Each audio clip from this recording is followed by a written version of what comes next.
to the Oyster Stew podcast, where we discuss what's happening in the industry based on what we see as we work with regulators and clients. Oyster consultants are industry practitioners. We aren't career consultants. We've done your job and we know the issues you face. You can learn more about Oyster Consulting and the value we can add to your firm by going to our website, oysterllc.com.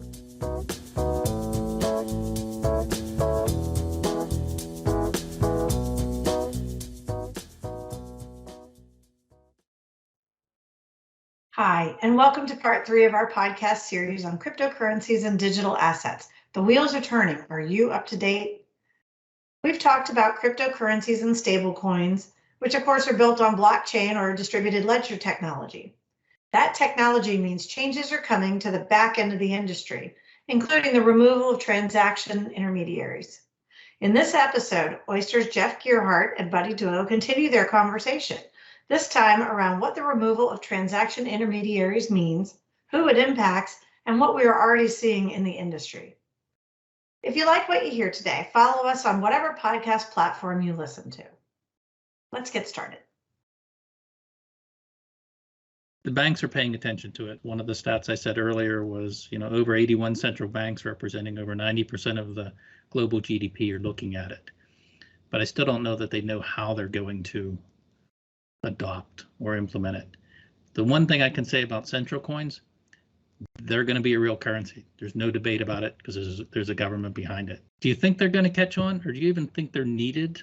Well, I actually think there is a use for it in the U.S. As we mentioned, there's an awful lot of unbanked folks in the U.S. It does not represent the majority of the wealth, but I do think that currency exchange is going to be necessary. And so I think we're going to get I think we should be in the lead, but I'm one of those guys that likes to move forward instead of looking backwards so much. And I think that when you look at the efficiency and the benefits that you can actually obtain, when you really start looking at how the future could look with smart contracts, identification, verification, and things like that, I think we may not feel like we need it now, but if we don't do it now, I think we're going to feel like we should have done it sooner. Because I do agree the world is moving forward with or without the United States.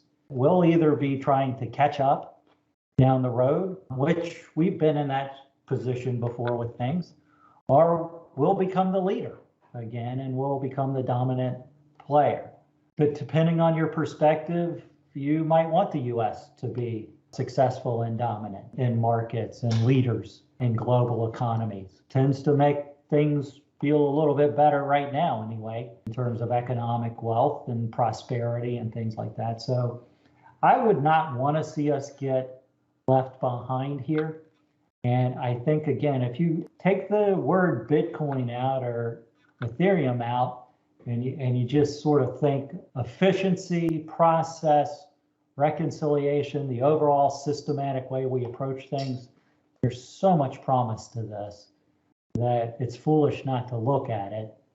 And I just don't want to be the guy when they're flying off into space as tourists, sort of trying to figure out, is the world flat or round? We've got to move forward on this, in my opinion, to stay relevant in the marketplace for the long run. And maybe we're really big. It'll take a long time to become irrelevant. Leadership, that's in jeopardy. We seem to be proceeding rather cautiously, which is fine from a Fed perspective. But when you look at the leading economies in the world that are focused on this, it's going to move forward. Every bank that's worth anything is looking at this, right? If you're a bank not looking at this, I didn't mean to insult you, but there's a lot of energy around this in the banking system because there's a lot of promise to it in the banking system. And the things that have been the most challenging, there are things that are being done to address those challenges with the technology. The slowness of the reconciliation process to slow down transactions is being enhanced with Lightning networks. The challenges we face, there are ways to solve them. People are working on it And again, I think the Fed needs to come along. I think they will. I think they're going to start getting some pressure from the legislative branch of government to really start thinking about our future and what the next 50 years of our economy looks like. I think is going to be dependent on the decisions that are being made today. I agree, and it'll be interesting to watch. So we've spent a lot of time talking about currencies, whether it's a true cryptocurrency not backed by anything, or stable coins that have some type of backing and technically or qualify as securities, or since they're derivatives of something such as that, or central bank coins. This is all built on blockchain distributed ledger technology. Just for a second, that's really exciting. You're seeing the payment system change. So that's just the exchange of value. But Broadridge is running their own repo. What do they call it? Distributed ledger DLR. And UBS just signed up. They have 20 of the 24 primary dealers now on the system trading repo. They've reduced the time to execute a repo transaction. They've reduced risk. They've improved operational efficiencies. This is going to permeate everything in the broker-dealer world, the securities world, in our industry. That, to me, that's pretty exciting. There's an initiative to go to T+1, but we're laying the groundwork for taking it even further. Yeah, I think repo is a great use case for a blockchain platform because you've got collateral and funds that you want to trade for each other, and you want to know who's got the collateral and that it's good collateral. I think it's a really good use case, and the fact that it is working as well as it does is a tribute to what the future could look like. And when you think about repos, you don't think about trading in the way you do high frequency trading where microseconds matter a lot. You know, that repo business has never needed that lightning speed to be effective. The verification process that you can get out of a distributed ledger and the reconciliations that go forth on that.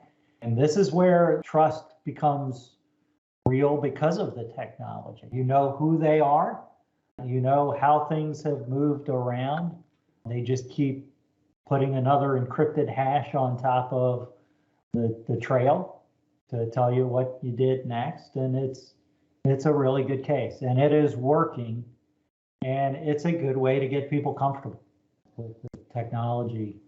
I think it shows you what can happen. Nobody's ever called repo trades very exciting, but they are kind of the lifeblood of the securities market because it's how everybody funds every day and supports the rest of the security transactions. So it is interesting, and it's still small. I think 50 billion traded, and in the repo market, that's incredibly small, but it's going to change things. You can do bilateral and not have to move the collateral anymore instead of typical tri-party arrangements and things of that nature. So it's going to make everything much more efficient, really cut some costs out and reduce risk. So interesting topic. I just wanted to bring it up because we keep talking about currencies, but some major changes coming to the securities industry on the back end. And what you just said, and sort of a passing comment, is where real value is going to get created. You're taking out the intermediary from the transaction. You're cutting a step out, you're cutting out the middleman. And that is a big deal. And it's the biggest deal for the middlemen. Just kind of take a look at where this thing is going and ask yourself, are you ready for this? Are you prepared for what seems to be coming down the road over the next 5, 10, 15, 20 years? Or are you going to become irrelevant? You know, that's why I think banks are big into this, because they want to be a player. They don't want to be an eliminated intermediary. And I think there's a lot of value that the banking system can have for a long time, but it's going to be quite a bit different. I agree. I think the major players will evolve. They're invested in it heavily. We'll see where it goes. But if you don't, you'll be left behind, that's for sure. Yeah, I think it's kind of interesting, right? I'm kind of an old timer in the industry. I kept their repo margin stuff on a spreadsheet back in the late 80s and early 90s. And so it's exciting to see this evolution occurring. We also have to remember anybody in this industry that's under 25 doesn't remember life without an iPhone. So, and they're the future. They're the people that are going to be the clients of the future. They're the key clients of the future. Are you ready to serve them or not? Right. I agree. Just one point on the last topic about the intermediaries and the large institutions that sometimes I think people are trying to disintermediate. If you Google the largest blockchain company, the answer is IBM. The major companies are invested in it, and they're going to stay invested in it, and the banks are going to stay invested in it. So it'll be interesting as we go forward. Agreed. Thanks again for listening to the Oyster Stew podcast. Don't forget to subscribe so we can continue to bring you resources to help you make the best decisions for your firm. If you're struggling with a topic and you'd like us to do a podcast on it, or you'd like a free consultation, feel free to reach out to us at 804-965-5400 or by visiting our website at oysterllc.com.